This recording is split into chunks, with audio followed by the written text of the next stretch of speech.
Prime Minister Shri Narendra Modi ji, respected Governor of Maharashtra Shri Acharya Devvrat ji, respected Chief Minister of Maharashtra Shri Devendra Fadnavis ji, respected Deputy Chief Ministers of Maharashtra Shri Eknath Shinde ji and Shri Ajit Pawar ji, respected Minister of State, Government of India, Shri Shantanu Thakur ji and Shri Kirtivardhan Singh ji, respected Excellencies, Minister of various state government, esteemed global CEOs and valued dignitaries. Namaskar. It is with great joy, humility and deep respect that I welcome you all to this landmark occasion, India Maritime Week 2025, and especially to this very special session, the Maritime Leaders Conclave.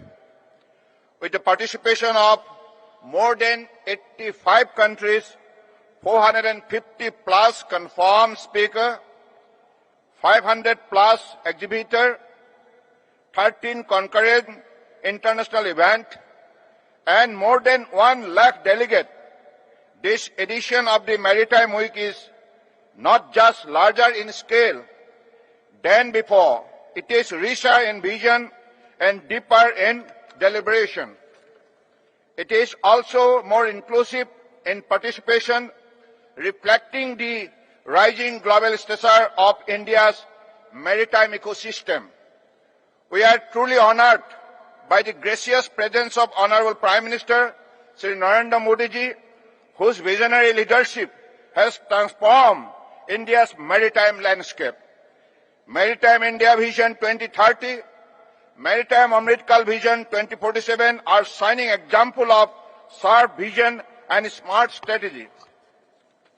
These are the reflection of the Honorable Prime Minister's conviction that the sea is not a boundary, but a bridge to prosperity. For decades, this remained a dream. It is this foresight of yours, sir, that has led to the construction of India's first mega port at Vadhavan in Palghar, Maharashtra. India today contributes to more than 10% of global seafarers. 1 in every 5 global seafarers is going to be an Indian by 2030. We are also expanding our footprint in cruise tourism, aiming to become the Asia-Pacific leader with a 10-fold increase in passengers traffic. Equally transformative has been the decisive push to India's shipbuilding sector. For the first time, 70,000 crores package has been carved out for shipbuilding, demonstrating the Honorable Prime Minister's resolve to make India not just a ship-using, but a ship-making nation. Under your visionary leadership, sir, we have also seen long overdue legal reform take shape. The passing of 5 landmark maritime bills in the last parliament session is a testament to your commitment to modernizing India's maritime governance, removing colonial relics and empowering industry through clarity and simplicity. Perhaps one of the most quietly revolutionary changes has been in the inland waterways sector.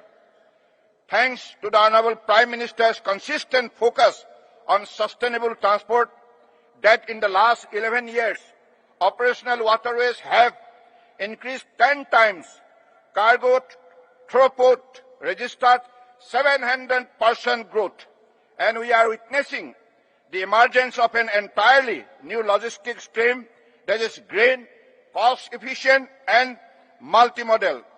But the vision does not stop at commerce alone.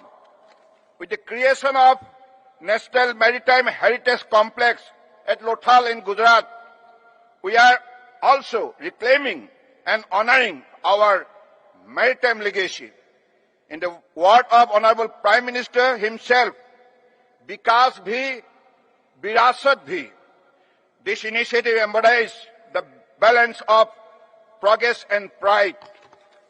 Today, India stands as one of the most attractive destinations for global maritime investors, industrialists, not merely due to policy initiative, but because there is a clear and stable leadership that has placed maritime development at the core of national progress.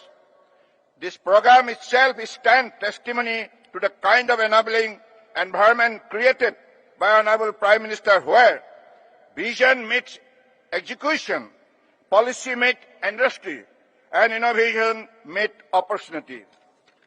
Only under such dynamic leadership can an event of this scale, uniting maritime thinkers, investors, and industrialists from across the world, become possible. Before I close, I extend my sincere gratitude to the Government of Maharashtra for its unwavering support in organizing this important conclave. Maharashtra has always held a central place in India's maritime journey, and this partnership strengthened our shared goal of making India a true maritime superpower. I also express my thankfulness and deep gratitude to all the ministers from the foreign countries and global CEOs present here for their very valuable participation and fruitful engagement in the India Maritime Week 2025. Thank you. Jai Hind!